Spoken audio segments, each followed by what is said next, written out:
ये हमारा थीम है आज का।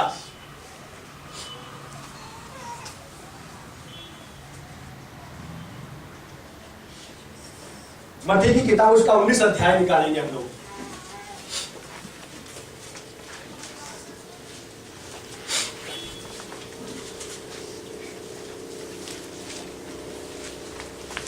हमारा रीडिंग रेफरेंस है मैथ्यू चैप्टर 19 वर्स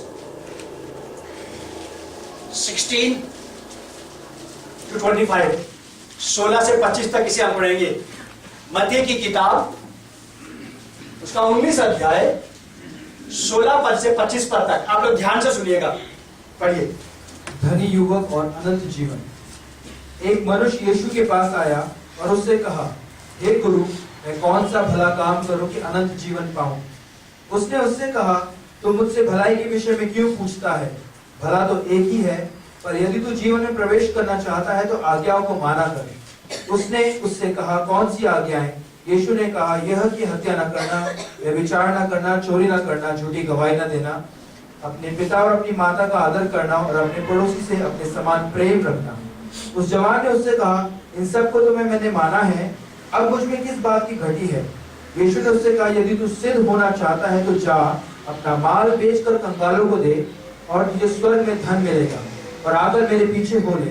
परंतु वह जवान यह बात सुन उदास होकर चला गया, क्योंकि वह बहुत धनी था। अब यीशु ने अपने चेलों से कहा, मैं तुमसे सच कहता हूँ कि धनवान का स्वर्ग के राज्य में प्रवेश करना कठिन है। तुमसे फिर कहता हूँ कि परमेश्वर के राज्य में धनवान के प्रवेश करने से ऊंट का सुई के नाके में से निकल जाना सहज है। यह सुनकर चेलों ने बहुत चकित होकर कहा, फिर किसका उद्धार हो सकता है? ऐसी ये यीशु मसीह ने बात नहीं बताई, ये सच में घटना घटी है यहाँ पे कि प्रभु यीशु मसीह जा रहे हैं और एक ऐसा व्यक्ति आता, यंग है वो, जवान लड़का, उसने जवानी बेच के बुढ़ापे में धन नहीं पाया, उसने जवानी में धन प्राप्त कर लिया था। कुछ लोग होते हैं जवानी भर लगे रहे काम में, लगे रहे, धन कमाया, कब तक बूढ़े हो गए, अब खांसने लगे, दवाइयां लेने लगे। वो जो कमाया था वो किसी काम नहीं आया, इनके तो नहीं आया कम से कम, बाकी किसी के भी काम आए। एक जवान लड़का जो धनी था, उसके पास धन की कमी नहीं थी, वो उस धन से, जो उसके पास धन था, उस धन से वो अपनी शारीरिक और सांसारिक अभिलाषाओं को पूरा कर सकता था। वो उस धन से, जो उसके पास था, उससे वो सब कुछ प्राप्त कर सकता था जो उसे आवश्यकता थी, जिसे वो चाहता, जिस चीज को उसका मन करता, वो सारी चीजें उस धन से प्राप्त कर सकता था। ऐसा धनवान व्यक्ति और यंग एज में। कोई पुराना बूढ़ा धनी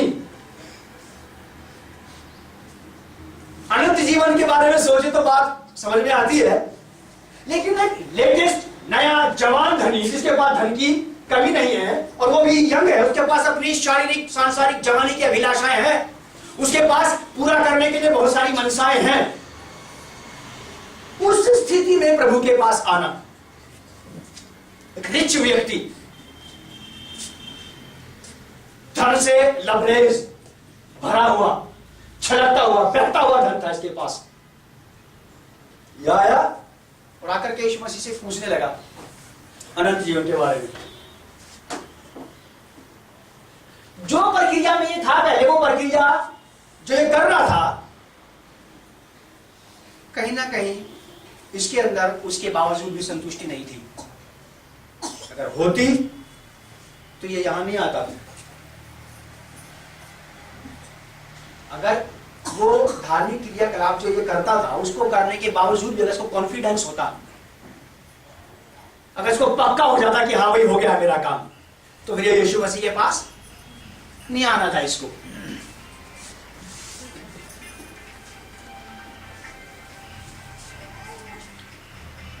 ये व्यक्ति धनवान व्यक्ति है, लेकिन अनंत जीवन की अभिलाषा रखते हुए, अनंत जीवन की लालसा करते हुए ये प्रभु यीशु मसीह के पास आ गया। इसका दुर्भाग्य देखो साहब, इसका धन इसके अनंत जीवन के आड़े आ गया। यीशु मसीह ने इसको अपने तरीके से काम बताया और वो काम इससे हुआ नहीं। यीशु मसीह ने क्या बोला इसको कि इसको दे दे कंगालों को और मेरे पीछे हो। ये ऐसा अभागा व्यक्ति, आपको बहुत सारे अभागे मिलेंगे ऐसे दुनिया में, आपके पड़ोस में, घर में, गली में, मोहल्ले में सब काम करने वाले, जो अनंत जीवन के स्वामी के पास रहने के बावजूद भी सूखे चले आए वहां से। मिलेंगे आपको ऐसे अभागे लोग, आपको ऐसे अभागे लोग मिलेंगे कि जो अनंत जीवन के देने वाले के पास आए, अनंत जीवन की लालसा रखते हुए, अनंत जीवन की कामना करते हुए उसके पास आए और बिना अनंत जीवन के वापस चले गए। आपको यहां भी मिल जाएंगे ऐसे लोग, ढूंढोगे अंदर, झांकने की कोशिश करोगे, आपको मिलेंगे ऐसे लोग जो प्रभु के पास आए उसको प्राप्त करने के लिए और बगैर उसके जाएंगे यहां से, क्योंकि उसको पा लेना,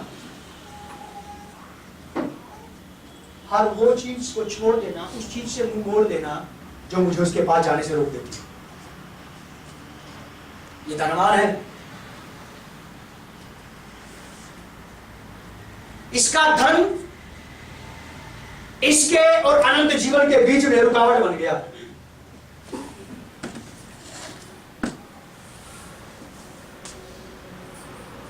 ये धनी व्यक्ति है साहब, यीशु मसीह के पास आकर के कहता है बड़े प्राउडली, गर्व से बात कर रहा है यीशु मसीह से, मैं अनंत जीवन को धर दबोचूं, उस पर कब्जा कर लूं, मैं उसका मालिक बन जाऊं, मैं अनंत जीवन का स्वामी बन जाऊं, मैं अनंत जीवन पर प्रभुत्व करूं, मैं अनंत जीवन पर स्वामित्व करूं। इसके लिए मुझे क्या करना चाहिए? प्रभु यीशु मसीह ने इसको अपना तरीका बता दिया। इससे बड़ा दुर्भाग्य नहीं हो सकता साहब।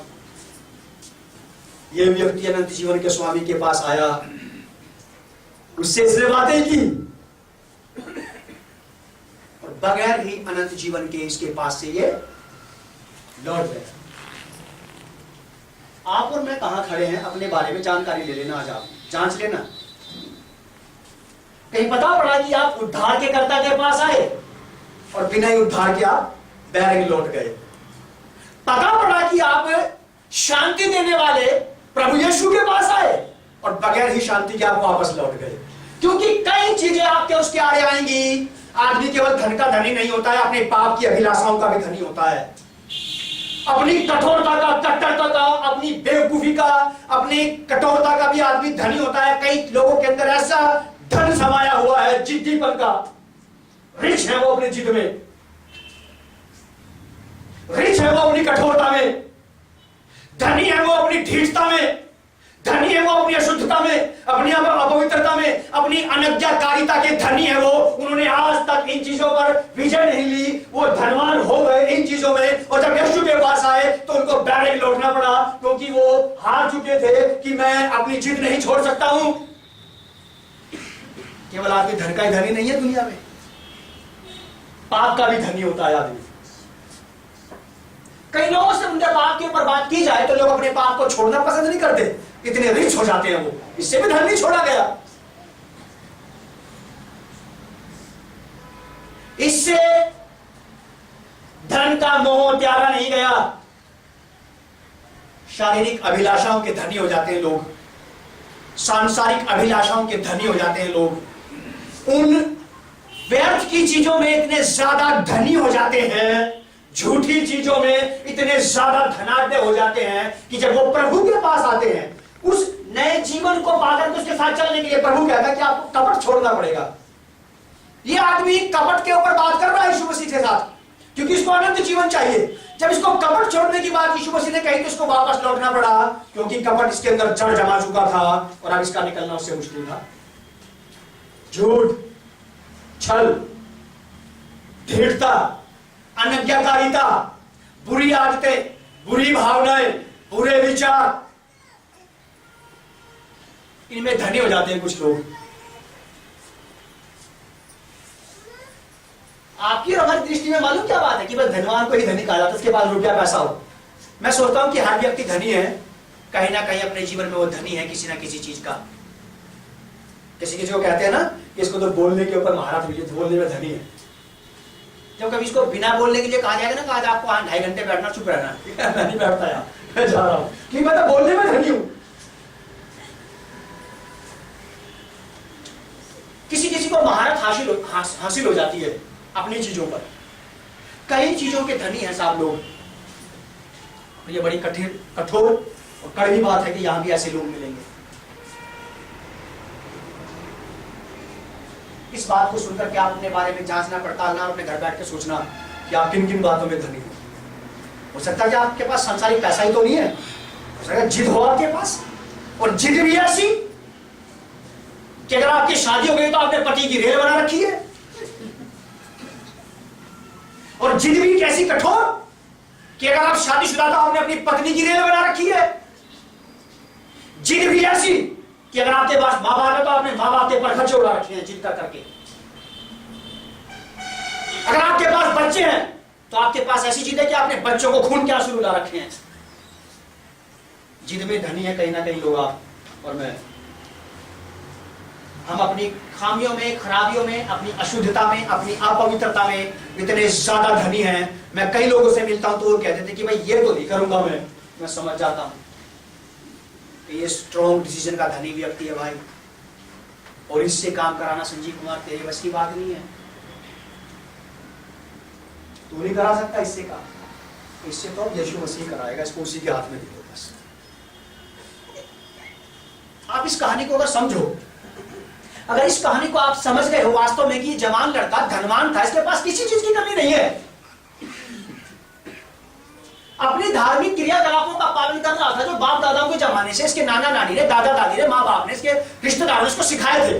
ये वो कर रहा था, उनको करने के बावजूद भी इसके अंदर एक बड़ी भूख और प्यास थी, और ये उसकी तड़प के साथ यीशु मसीह के पास आकर के बोलता है कि मैं सारे वाले काम कर रहा हूं, लेकिन आप बताओ मुझे आपके हिसाब से क्या करना चाहिए। इसका मतलब इसका हिसाब किताब तो फेल हो गया।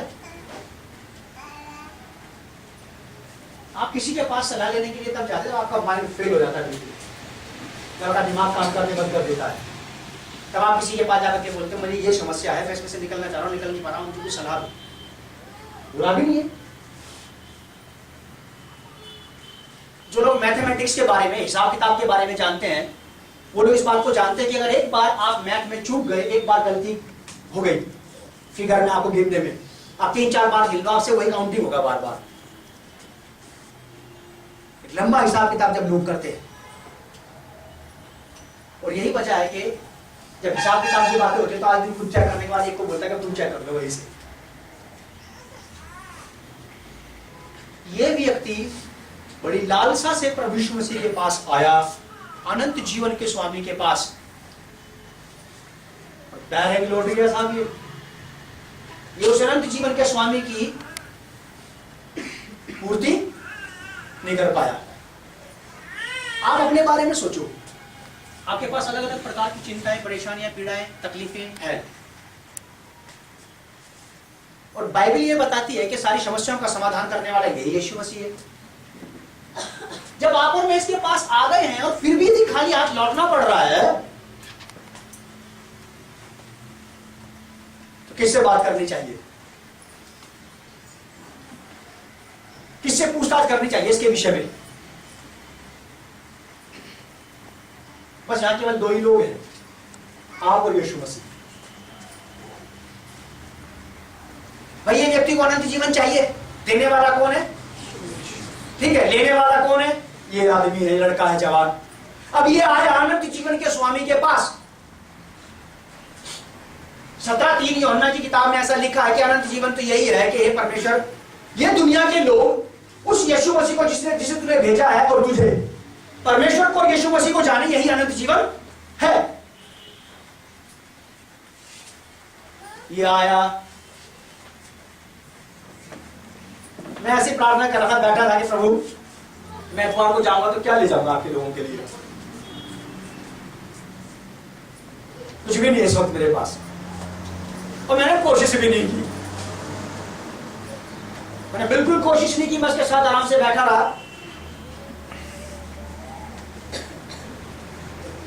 कल रात को बड़े आराम से उसने मुझे ये वाली बात समझाना शुरू की कि देख मैं तुझे धनी लड़के की बात बताता हूं।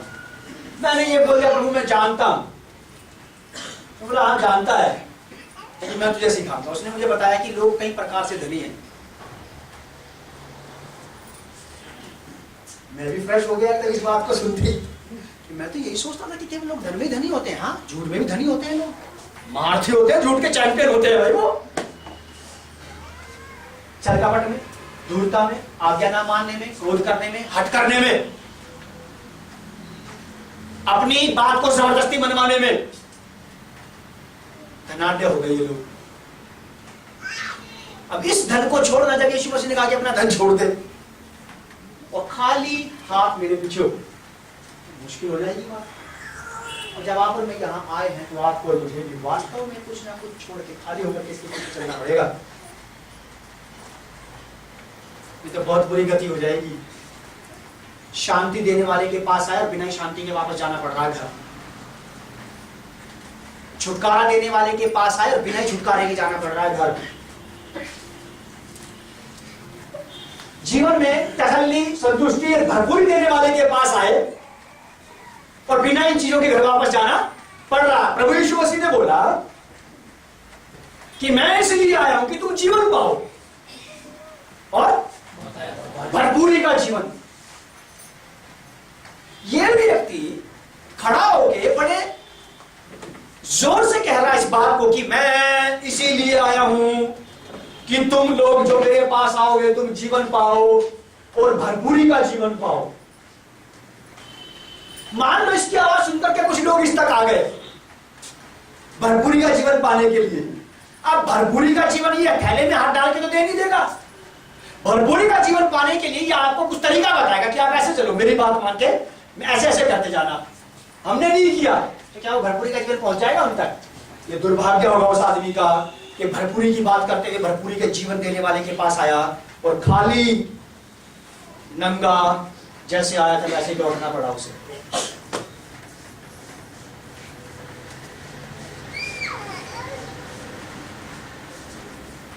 धनी लोग दुनिया में आपको हर कोने में धनी मिलेंगे। जिसे आप अपनी नजर में कंगाल समझते हो ना, वो भी कहीं ना कहीं धनी मिलेगा आपको। किसी ना किसी सुट्टेबाजी का धनी मिलेगा आपको, कि सारा दिन कागज बेचता और शाम को सुल्फा भी जाता है ये सारे पैसे का। वो भी धनी है। बुरी आदत का, हेरा फेरी का, जिद्दीपन के धनी हो जाते हैं लोग।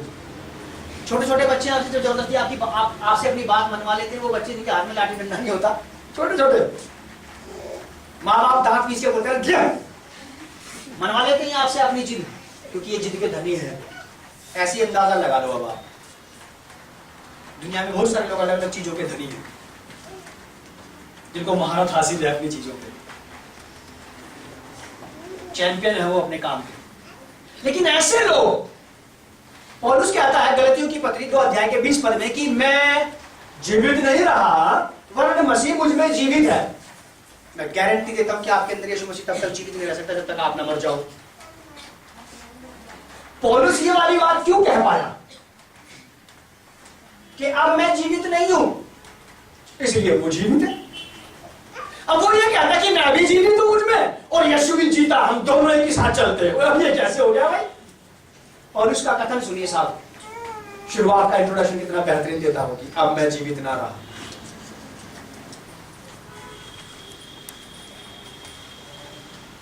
इससे पहले कि आप और मैं उससे कुछ पाकर के उसके पीछे चलना शुरू करें, हमें वो बहुत कुछ छोड़ना पड़ेगा जिसे आप और मैं घर से लेके यहाँ आए थे।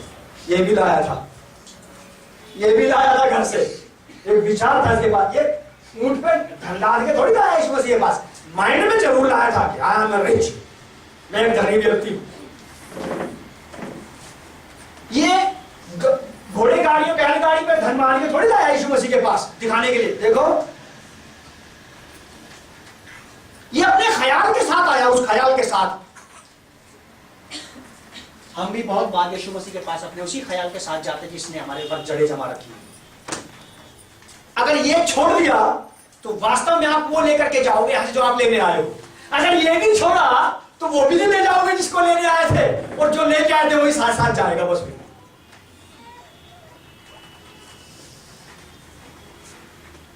पहला तीमुथियुस 6 अध्याय 10 पद। पहला तीमुथियुस 10 अध्याय 6 पद। 6 अध्याय 10 पद। पहला तीमुथियुस 6 अध्याय 10 पद। कृपया करके अपने बच्चों को नियंत्रण में रखो भाई। क्योंकि रुपए का लोभ सब प्रकार की बुराइयों की जड़ है। क्योंकि रुपए का लोभ क्या है? सब प्रकार की बुराइयों की जड़ है, हाँ जिसे प्राप्त करने का प्रयत्न करते हुए बहुतों ने विश्वास से भटक कर हाँ। अपने आप को नाना प्रकार के दुखों से छलनी बना दिया। ये देखो साहब, ये अनंत जीवन पाने के लिए एक जवान लड़का प्रभु यीशु के पास आया। बूढ़ा धनवान नहीं था ये धार्मिक स्थलों में दान चंदा देता फिर रहा है। ये वो जवान था जिसने जवानी के दिनों में ही धन पा लिया था। और एक अच्छा काम और था इसके पास, कि जवानी के दिनों में ही अनंत जीवन पाने की भी लालसा थी इसके पास। Very good, very good. लेकिन सफल नहीं हुआ ये। आप देखो साहब, नेगेटिव पॉजिटिव दोनों चीजों को पकड़ के चल रहे हैं हम। इसके अंदर पॉजिटिव चीजें थी। जवानी के दिनों में इसने धन पा लिया था, और जवानी के ही दिनों में ये धार्मिकता के काम कर रहा था, और जवानी के ही दिनों में ये अनंत जीवन का स्वामी होना चाहता था। एक हारा बीमार बूढ़ा धनी नहीं था ये, जिसको धार्मिकता के क्रियाकलाप करने के लिए नौकरों की जरूरत पड़े। उठा के ले चलो भाई मुझे, जरा व्हील चेयर पे मेरी धकेल के मुझे ले चलो वहां तक, ताकि मैं चढ़ा दूं उसके सामने। ऐसा नहीं था ये बलिष्ठ धनवान था, और अनंत जीवन पाने की बहुत बढ़िया लालसा थी इसके पास। ये इसकी पॉजिटिव बात है, अच्छी बात है इसकी ये। लेकिन इसकी खराब बात क्या रही कि इसने यीशु मसीह की बात का कोई रिस्पॉन्स नहीं दिया। इसने यीशु मसीह की बात का कोई उत्तर नहीं दिया। इसने उससे सवाल तो किया कि मैं क्या करूं, उसने बोला कि ये कर, वो इससे हुआ नहीं। उसको बैरंग लौटना पड़ा साहब, खाली। जिस चाहत के साथ ही आया था कि मैं अनंत जीवन पालूं,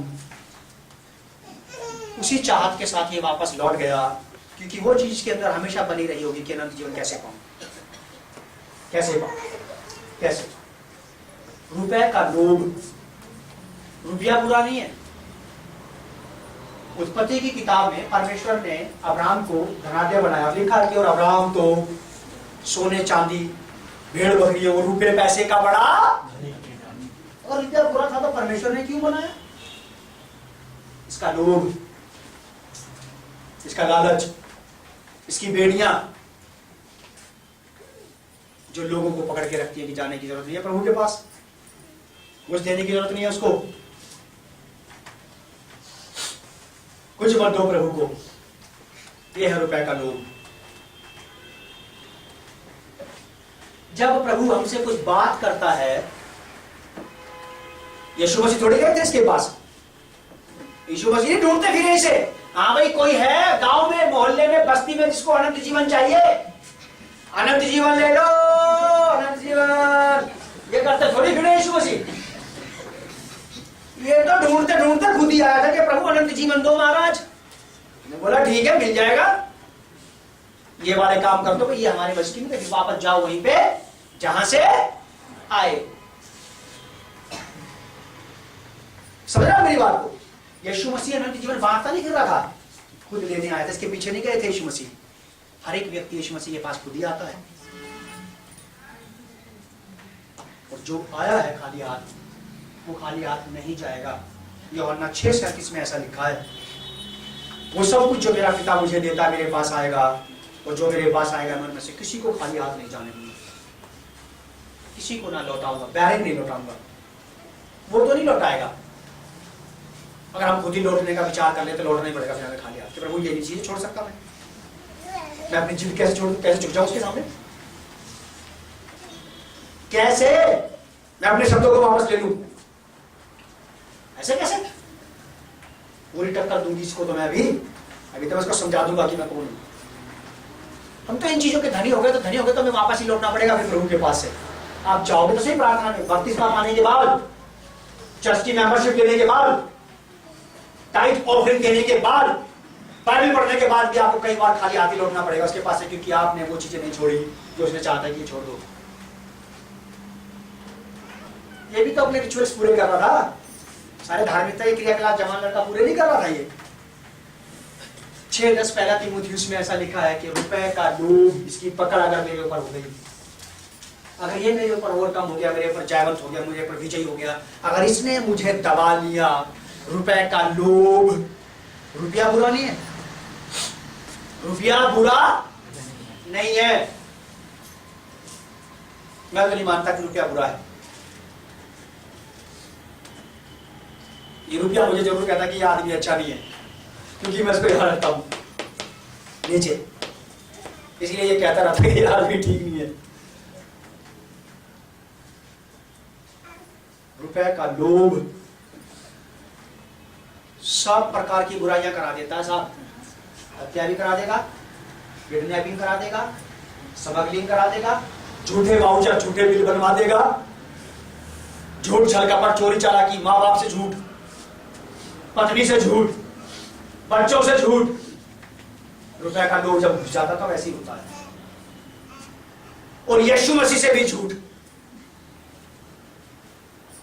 मेरे पास इतना है नहीं कि मैं तुझे दे सकूं,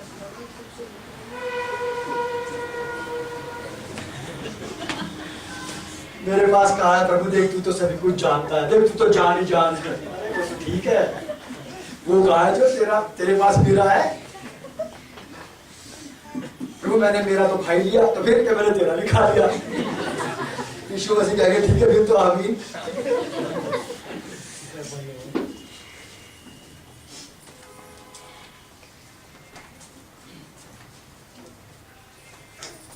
लोग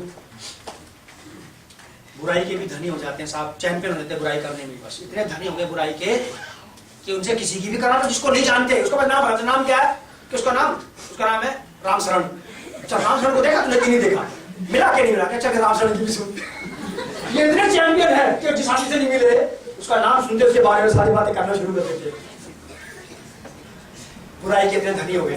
क्या तुमको प्रभु के पास आयत के साथ चलना हुआ तो बुराई छोड़नी थी। जिन बुराइयों के साथ हम पैदा हुए, जिनके साथ हम जन्मे, जिनके साथ हम पले बढ़े, जब हम प्रभु के साथ चलना शुरू करते हैं तो उनको छोड़ना होता है, उनको लेकर के नहीं चल सकते हम इनके इतने धनी हो गए, जब छोड़ने की बात आई तो हमने चर्च छोड़ दिया। अगर छोड़ना हुआ तो चर्च छोड़ेंगे, अगर छोड़ना है किसी को तो यीशु मसीह को छोड़ेंगे।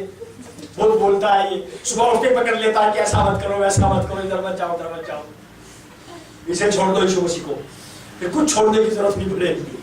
और अगर यीशु मसीह को पकड़ दिया तो बहुत कुछ छोड़ना पड़ेगा भाई, ये बहुत कुछ है छोड़ना पड़ेगा। ये ऐसा व्यक्ति था अनंत जीवन की चाह में धन के धोखे में आ गया साहब, इसके धन ने इसको ठग लिया। रुपया हमारे इधर कहते हैं, हरियाणा में कहावत कहते हैं, आपके हम शायद कहते होंगे, आपको पता होगी, या जो लोग यूपी के हैं वो भी शायद जानते हो, कुछ खड़े लोग जो है। रुपया या तो बात में या स्वाद में, अगर किसी से टक्कर लग गई तो रुपया लगा देंगे मैं, चाहे कुछ भी हो जाए, और या फिर स्वाद को ये खाने का दिल करा लिया हो भाई, और दवा जंग लगा उसमें किस काम का। रुपया या तो बात को या फिर बात लग गई भाई जी, उससे मैंने ये कहा था कि मोटरसाइकिल दिखा दे जरा, यहाँ तक जाना देते भाई जरा, मैं नहीं देता। लड़के को पैसे दिए 50,000 ले अभी ले गया और लाके इसी के घर के सामने खड़ा कर, और उसको चाबी देके बोल ले तेल भरवा दिया हमने इसमें पूरा, और घूम के आप पूरे चादर में जा। पैसा रुपया या तो बात को या स्वाद को, अगर अपने ही काम नहीं आया, अगर मेरा रुपया मेरी इज्जत नहीं बचा सका पड़ोसी के सामने, मेरा रुपया मेरा ही पेट नहीं भर सका, तो पहले इसकी आग लगा दो, सबसे पहले इसे दिल्ली दिखाओ पहले।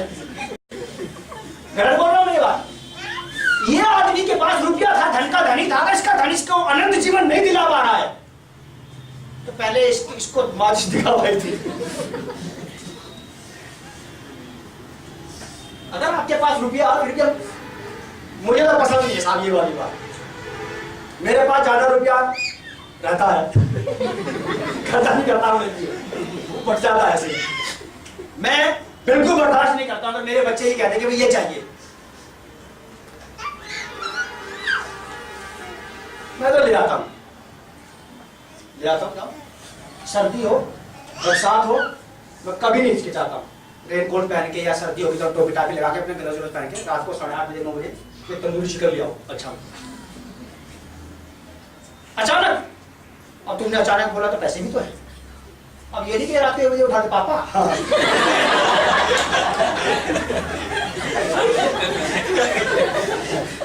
आके भरोगे पैसा या तो बात को या फिर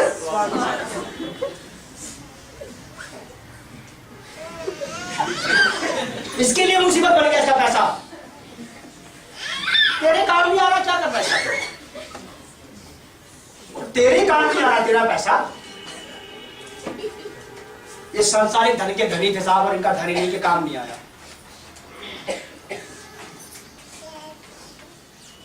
लुका 16 अध्याय 19 से 26। लुका की किताब 16 अध्याय 19 से 26 में धनी लाजर की और उस गरीब की कंगाल की कहानी है। ये आदमी धन के नशे में इतना चूर था, इतना चूर था, इतना चूर था कि इस अभागे को अपनी ड्योढ़ी पे पड़ा हुआ कंगाल दिखाई नहीं दिया। इस अभागे को इसके ही घर के सामने पड़ा हुआ है कि गरीब, तंगहाल, भूखा, लाचार नहीं दिखाई दिया इसे। ये धन के नशे में इतना चूर था, इसको किसी की मजबूरी नहीं दिखाई दी। हाय ऐसे धनवानों पर भी। मेरी रोज की प्रार्थना में, सुबह की प्रार्थना में मैं एक बात जरूर कहता हूं, प्रभु मेरे डेरे पर आपकी मित्रता प्रकट होना चाहिए। आस पड़ोस के लोगों को, रिश्तेदारों को, आने जाने वालों को, क्रिश्चियन और नॉन क्रिश्चियन को पता लग जाना चाहिए कि इस घर के आगे से निकलते हैं तो अलग सा आनंद मिलता है।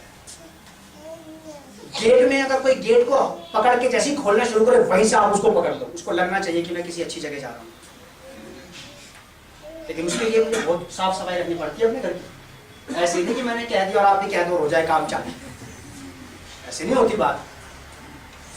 मुझे अपनी पत्नी बच्चों की, घर की, टीवी की भी साफ सफाई रखनी पड़ती है कि क्या क्या चलेगा इसमें और क्या क्या नहीं चलेगा टीवी के अंदर। ये नहीं कि धुप्पल में सब कुछ चल रहा है किसी सिरे से, सब कुछ आना जा रहा है इसमें, ऐसे नहीं। मेरी प्रार्थना रहती है सुबह की, मेरी प्रभु मेरे घर आने वाला आवश्यकता के अनुसार कोई भी व्यक्ति, अगर उसकी आवश्यकता पैसे की है तो वो खाली हाथ नहीं जाना चाहिए यहाँ से। अगर उसकी आवश्यकता रोटी की है तो वो खाली पेट नहीं जाना चाहिए यहाँ से। और मेरा भरसक प्रयास रहता है, मुझे भनक पड़ जाए कि ये व्यक्ति मुझसे कुछ पाने की इच्छा से यहाँ आया है,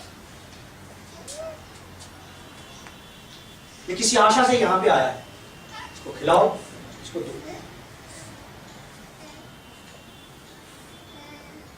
इस व्यक्ति के पास पैसा था, धन के नशे में इतना चूर हो गया, इतना चूर हो गया कि इसको ऐसा पट्टी सी आंखों पे चढ़ी रुपए की कि इसको अब कुछ दिखाई नहीं दे रहा। ना कोई गरीब, ना कोई जरूरतमंद, ना कोई कंगाल, ना कोई भिखारी, ना कोई मांगने वाला, ना कोई फटे हाथ, ना कोई चीथड़े पहने हुए व्यक्ति, कुछ नहीं दिखाई दे रहा अब इसे।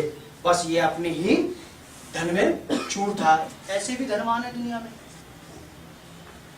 जिनको किसी से कोई लेना देना ही नहीं है, अपना भरा सो जगत का भरा। अरे हमारे पेट में खाना तो पूरी दुनिया की होगा, ऐसा नहीं है साहब। जब मैं खाना खाती, दोपहर में खाना खाती बिस्तर में घुस जाता हूँ सर्दियों में, और घुसते ही बोलता हूँ मुझे आपका बहुत धन्यवाद, बड़ी मेहरबानी प्रभु, मैं आपके इस उपकार का बदला नहीं उतार सकता।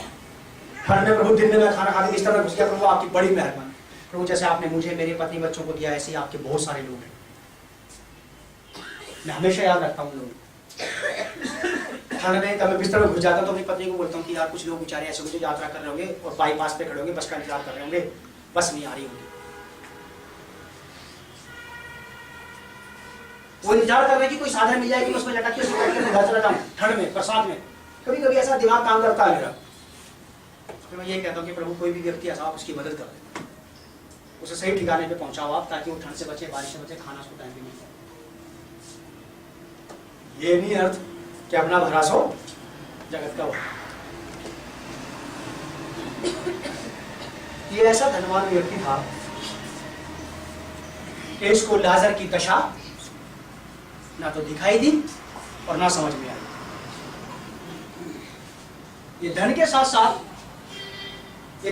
साथ अकल का भी अंधा था। इसकी सोच समझ ने, इसकी सही बुद्धि ने इसका साथ देना बंद कर दिया। इतना ज्यादा भी नहीं हो जाना चाहिए कि मुझे मेरे सामने पड़ा हुआ एक लाचार व्यक्ति जो मेरे सामने ही आ खड़ा हुआ है वो भी नहीं दिखाई दे रहा। जो आ ही गया छाती पे चढ़ गया कि प्रताप भैया 50 रुपये डाल दे। अब इसको तो दे कम से कम, ये तो छाती पे चढ़ गया। अरे भाई जी ले लो भाई, इससे कम आगू। आपको और मुझे ये वाली पूर्ति करनी है। दुनिया में जरूरत है आपकी, मसीहों की, ऐसे लोगों की। नीति वचन की किताब उसका 17 अध्याय 5 पद।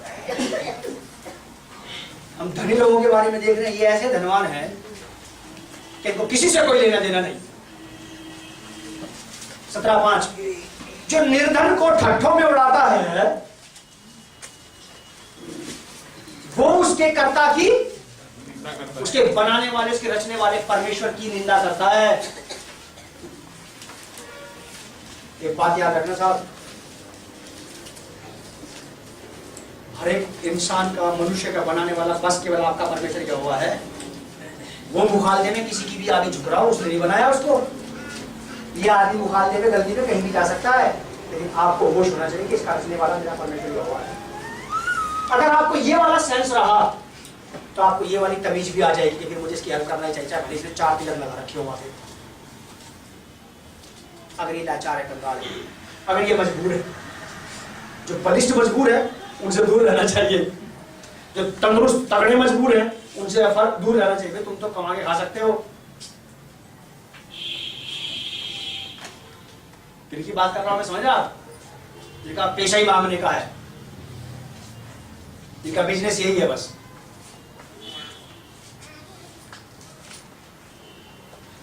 जो किसी की विपत्ति पर हंसता है, बड़ा खतरनाक शब्द लिखा है यहाँ पे कि वो कभी निर्दोष नहीं ठहरेगा। तो ये तो मुझे लग रहा है पवित्र आत्मा के बराबर वाला पाप हो गया कुछ। बाइबल पढ़ने वाले लोग जानते हैं इस बात को। बाइबल में लिखा कि कोई पवित्र आत्मा की निंदा करेगा तो उसका पाप ना अपने यहाँ क्षमा बना हुआ। लेकिन ये तो उससे कम नहीं है, ये तो उससे कम नहीं है, क्योंकि ये पवित्र आत्मा किसका आत्मा है? यहोवा परमेश्वर का आत्मा है।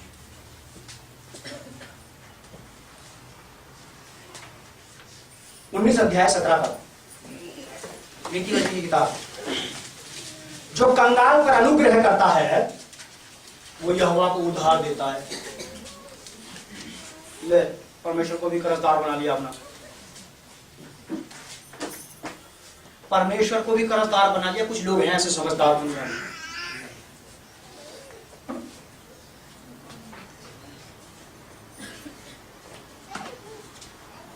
परमेश्वर भी कर्जा चढ़ा दिया।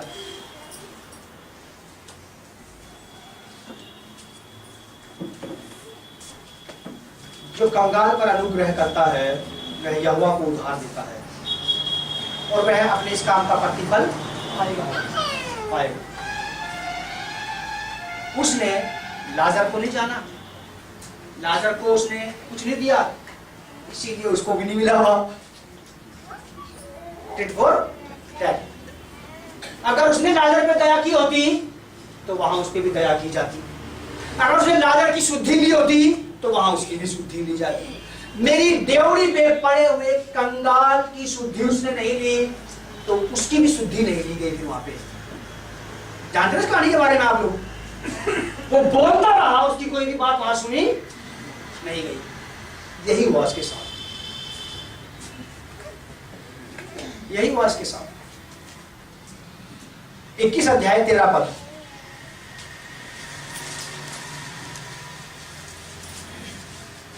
जो कंगाल की दोहाई पर कान ना दे, जो सुनी न सुनी कर दे उसकी, जरूरत में पड़े हुए व्यक्ति की, कर सकता है।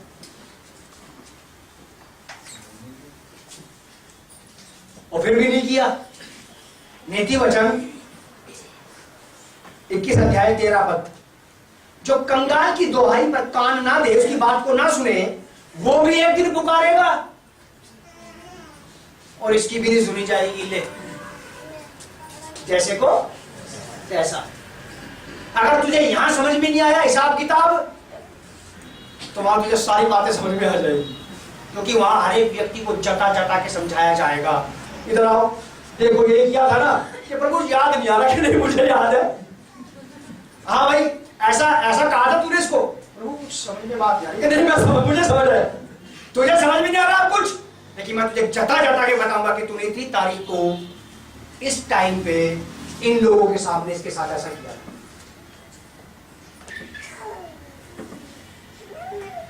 हिसाब कोई भी ऐसा नहीं है कि किताबें ऐसी बंद कर दी जाए, एक ही शर्त पे किताबें बंद कर दी जाएंगी अगर यही हिसाब चुका लिया जाएगी यीशु के साथ, तो वरना वहां सबको खड़ा किया जाएगा करोड़ों के सामने, इसने ये किया ये किया ये किया, और आपके मेरे दबे छिपे पापों के बारे में सारी दुनिया जान जाएगी। मुंह छिपाने की जगह नहीं, वहां यूं नहीं कर सकते आप, आपके हाथ पकड़ के रखेंगे लोग। अगर आप चाहते हो कि ऐसा ना हो तो यही पे सारा मैटर शॉर्ट आउट कर लो, क्योंकि बाइबल में एक जगह पे ऐसे लिखा है, बहुत बढ़िया पद है वो, मरकुस की किताब में लिखा कि और परमेश्वर के पुत्र को पृथ्वी पर पाप क्षमा करने का अधिकार है, नो इन द हेवन। स्वर्ग में नहीं कर सकता यीशु मसीह पाप क्षमा किसी को। इस पद ने बहुत बड़ी बात मुझे समझा दी ये वाली, मरकुस की इंजील में लिखा है ऐसा, जब एक लकवे के व्यक्ति को चंगा कर दिया उन्होंने कि पाप क्षमा करने का, ये कैसे कह रहा पाप क्षमा करना, तब यीशु मसीह ने बोला था कि मनुष्य के पुत्र को पृथ्वी पर, मुझे समझ में आ गई थी बात को, प्रभु आपने बहुत बढ़िया बात कही थी कि यहाँ निपटा सकते हो और सारा मैटर किसी का भी वहां नहीं।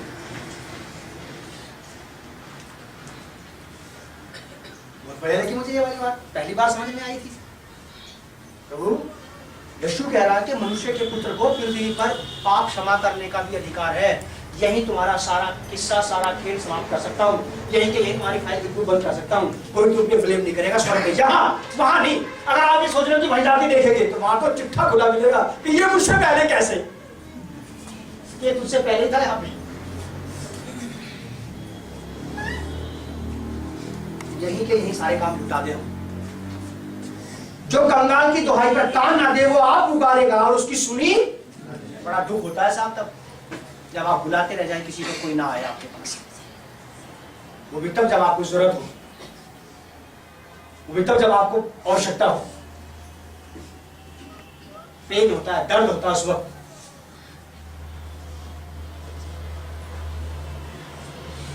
लिहाजा क्या सोचता होगा इसके बारे में, यार इतना सारा खाना ये कुत्तों को खिला रहा है, यूं खिलाता है, इतने सारे कुत्ते पाल रखे हैं इसने, इतने सारे जानवर पाल रखे हैं, बढ़िया बढ़िया खाना जानवर को खिला रहा, मैं इसकी देवड़ी में पड़ा हूं, मैं आदमी हूं इसी के जैसा।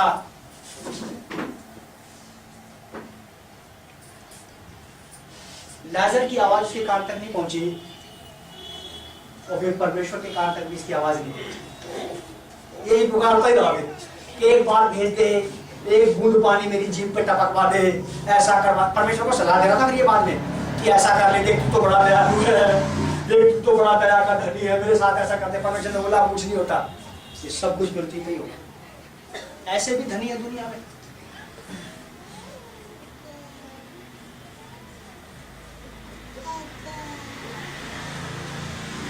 लूका की किताब 12 अध्याय 13 से 21, लूका 12 का 13 से 21।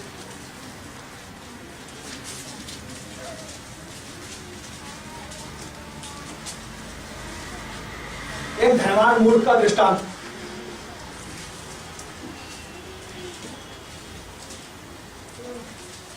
ये अपनी पूर्ति में लगा रहा, ये ऐसा धनवान मूर्ख था, अपने ही बारे में सोचता रहा बस, ये भी इसके लिए विनाश का गड्ढा बन गया। ऐसे भी धनवान हैं जो बस अपनी ही इच्छा की पूर्ति में लगे रहते। याकूब की पत्री 1 अध्याय 10 और 11 पद। याकूब इब्रानियों के बाद 1 का 10-11। और धनवान अपनी नीची दशा पर, क्योंकि वह घास के फूल की तरह जाता रहेगा, क्योंकि सूर्य उदय होते ही कड़ी धूप पड़ती है और घास को सुखा देती है, उसका फूल झड़ जाता है और उसकी शोभा जाती रहती है। इसी प्रकार धनवान भी अपने मार्ग पर चलते चलते धूल में मिल जाएगा। 5 का 5। तुम पृथ्वी पर भोग विलास में लगे रहे और बड़ा ही सुख भोगा। तुमने इस वध के दिन के लिए अपने हृदय को पालन पोषण करके उसको मोटा ताजा कर लिया है कि हाँ ये चर्बी आ गए, ठीक है, उसको राय में चर्बी की भी जरूरत पड़ेगी। चलाओ इनके ऊपर आ रहा। बाइबल में लिखा है ऐसा कि ये खाए पिए चर्बी आए हुए हैं और इन्होंने अपने आप को किस दिन के लिए, वध के दिन के लिए तैयार कर रखा है। जैसे बकरी को चरा पिला तैयार रखते हैं कि इसको काटेंगे भाई, ऐसे ही ये वो लोग हैं जो खुद ही खाते रहे, कभी परमेश्वर के लोगों का ध्यान नहीं दिया। चर्बी आए हुए, ये वध के दिन के लिए तैयार हुए हैं ताकि चर्बी ज्यादा निकले। कई प्रकार के धनवान हैं, अपनी लालसाओं और अभिलाषाओं की पूर्ति करने वाले भी, अपनी धार्मिकता का खाता पूरा करने वाले भी धनी है। कुछ लोग अपनी धार्मिकता के धनी है, वो बस सुबह उठते ही हमारे बाप जो आसमान पर है तेरा नाम पाठ माना जाए, और मैं किसी को चाहता पूछता उन्हें अपनी धार्मिकता की पूर्ति करने वाले भी धनी है। Praise the Lord, hallelujah. करना पुराना कुछ नहीं इसके आगे, न लेना है न देने दो, हमारा क्या लगा था ये वो मसीह है। कई प्रकार के धनी हैं सब लोग, कई प्रकार से लोग धनी हैं। मैंने आपको बहुत सारी बातें बताने की कोशिश की है, आप इनमें जमा कर सकते हो कुछ और बातों को कि इस बात के भी लोग धनी हो जाते हैं, उसके भी धनी है लोग, उसके भी धनी है लोग। धन के लोग चक्कर में मत रहना कि पैसे वाले को धनी कहते हैं, बस नहीं। कम तोलने वाला भी होता है तो कम तोलने में धनी हो जाता है, जब तोलेगा। बोलने के भी धनी होते हैं लोग, जब बोलेगा कम नहीं बोलते, ज्यादा ही बोलेगा।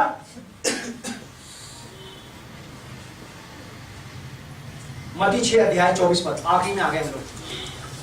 मत्ती 6:24 क्या लिखा वहां पे?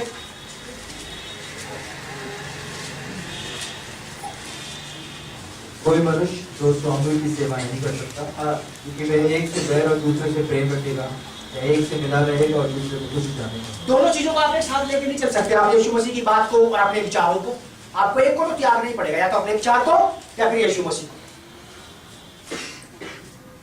आप दोनों चीजों को करते हुए मसीह नहीं कहला सकते। ये तो सेल्फ राइचियसनेस है, झूठी पाखंडी धार्मिकता, जिसमें मैं सारे अपनी इच्छा पूरी करता रहूं, अपने मन के अनुसार, अपनी आदतों के अनुसार, अपने विचारों के अनुसार कर रहा हूं, चल रहा हूं, और माई सेल्फ क्रिश्चियन डिसाइपल, मैं क्रिश्चियन बिलीवर हूं। लेकिन ये अपनी इच्छा की पूर्ति करने में लगा रहता है, ये वो व्यक्ति है। पहला ये होना 3 अध्याय 17 पद, आप निकालना मत, इसको लिख लेना। पर जिस किसी के पास संसार की संपत्ति हो और वह अपने भाई को कंगाल देखकर उस पर तरस खाना ना चाहे, तो उसमें परमेश्वर का प्रेम कैसे बना रह सकता है? आप और मैं भी संसारिक धन संपत्ति से मजबूत है, थोड़े मजबूत है, खराबती नहीं है, सही है, मजबूत है। और मुझे समझ में आ रहा है कि मेरा एक भाई बंधु है जो मेरे साथ काम करने वाला, मेरे साथ चल का एक सदस्य है। हमेशा याद रखना, मैं बाहर के गरीब बंगालों की बात नहीं कर रहा हूं। कभी कभी मुझे उनकी तरफ देखना पड़ता है और हमेशा अपने भाइयों की तरफ देखना पड़ता है, क्योंकि उनको तो कोई भी दे देगा, वो तो किसी भी मांग के खा लेंगे। ये नहीं कर सकता ऐसा काम, या किसी के पास नहीं जा सकता मांगने, इसकी शुद्धि मुझे खुद लेनी पड़ेगी। या तो ये मुझे बताए, या कोई दूसरा व्यक्ति मुझे इसके बारे में बताए, या फिर स्वयं परमेश्वर मुझे आकर के बताए कि इसकी जरूरत है। मैं बाहर के गरीब बंगालों की बात नहीं कर रहा हूँ, लंगड़े लूलो अंधे गंजे खाने बैठो, मैं उनकी बात कर रहा हूँ। परमेश्वर के लोग कहलाते हैं, क्योंकि बाइबल में ऐसे लिखा कि कर्नेलियस दान देता था, किनको? यहूदियों को, क्योंकि जब तक यहूदियों को दान नहीं दिया जाएगा तो उनका यहोवा परमेश्वर कैसे तुम्हारी भलाई करेगा? जब तक तुम्हारी मदद नहीं की जाएगी, तुम्हारा प्रभु यीशु मसीह दूसरे वाले व्यक्ति को कैसे मदद करेगा? ऐसे भी धनवान है लोग इस दुनिया में, कई प्रकार के धनी हैं। मेरे साथ जल्दी आप सुन लेना मेरी बात को। संसार के धन के धनी हैं लोग। नंबर 1 लिख लो आप इसको, मत्ती की किताब 19 अध्याय 16 से 25, जो हमने पढ़ ली कहानी। कुछ लोग होते हैं धुरंधर जो परमेश्वर के वचन के धनी होते हैं, खुद भी भरे रहते हैं और लोगों को भी भरते रहते हैं। परमेश्वर के वचन के भी धनी होते हैं लोग, कुछ परमेश्वर के वचन के भी कंगाल होते हैं, न पढ़ते न पढ़ाते न सुनते न जाते कहीं।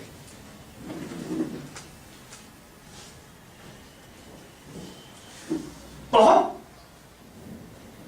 मत्ती 19:16 ये पहली बात है, संसारिक धन के धनी, परमेश्वर के वचन के धनी, नीति वचन की किताब उसका 1 अध्याय 8 और 9। तीसरी बात परमेश्वर की धुन के धनी, ऐसे भी धनी है जिनको परमेश्वर की धुन के अलावा कोई, बच्चे क्या खाएंगे, पत्नी क्या पहनेगी, इनको कोई लेना देना नहीं, बस उसकी धुन में धुनी हो गए, उसके धुन की हो गए।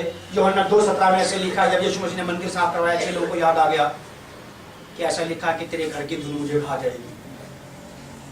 अगर मैं अपने ही बारे में सोचता रहा, अपने खड़ा करता रहा, अपने आप को तैनात करता रहा, अपने परिवार की सोच बिल्कुल फिक्र में लगा रहा, अब ये चाहिए, अब वो करना, वैसा करना, वैसा करना, वैसा करना, ये जाना, उधर जाना, ये देना, वो देना, तुम तो अपनी धुन के धनी हो गए।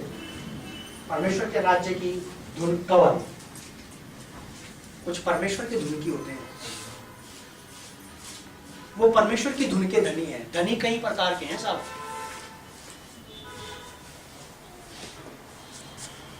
मजबूरी कहो हमारी, या समय और हालात की बात कहो, कुछ भी कहो,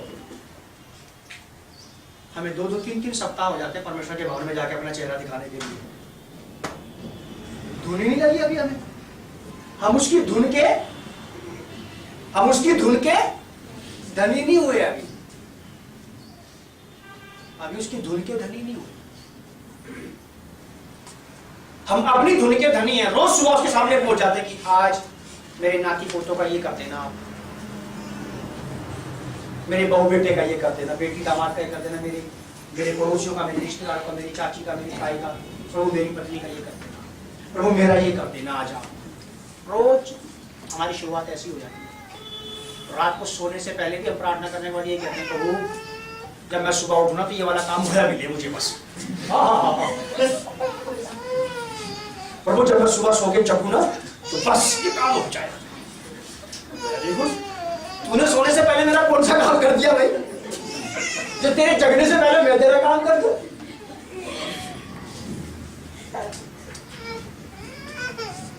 कई प्रकार के धनी है साहब लोग। बाहर बारिश आ रही, आप जाग नहीं सकते आज। देखो यीशु मसीह बत्ती भी नहीं जानी चाहिए ये। शारीरिक अभिलाषा के धनी होते हैं लोग, जैसे शिमशोन, परमेश्वर के अभिषेक को ही बेच खाया उसने दलीला के चक्कर में। शाऊल राजा जो दाऊद से पहले का राजा था, अपनी लालसा पूरी करने के लिए उसने याजक को पीछे हटाया, जो उनका मेन जो वहां का मेन लीडर था ना, पास्टर, उसको धकेल दिया और खुद सामने मैं काटूंगा जी मेरी धान। अपनी धुन का धनी हो गया ताज बनवाने के चक्कर में, और बिना ताज के बड़ा फिर